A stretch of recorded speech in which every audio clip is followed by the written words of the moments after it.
এখানটা ঠিক করেছিল, এখানটা খুলেছিল, বলছি যে সেই যন্ত্রটা আমাকে নিয়ে নিল, এখানটা ঠিক করেছিল। হ্যাঁ হ্যাঁ, তুমি ছিল সামনে দাঁড়িয়ে, তুমি সরেনি, তুমি বলছো আমি এজন্য করিনি।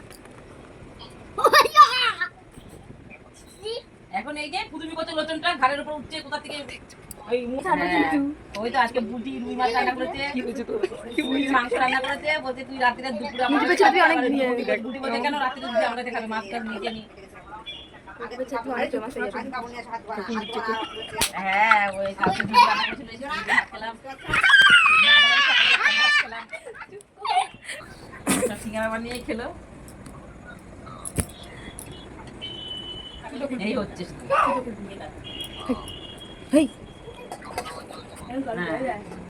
মুখও বন্ধ হচ্ছে না। আর এদিকে রাজামলাই কোন পার্সেল অর্ডার করেছে, সেই পার্সেল এসে দাঁড়িয়ে আছে, আমাকে বলছে মামি আমাদের বাড়িতে মাকে একটু বলো তো পার্সেলটা নিয়ে যেতে। আমি তো নেই, আমি জানতাম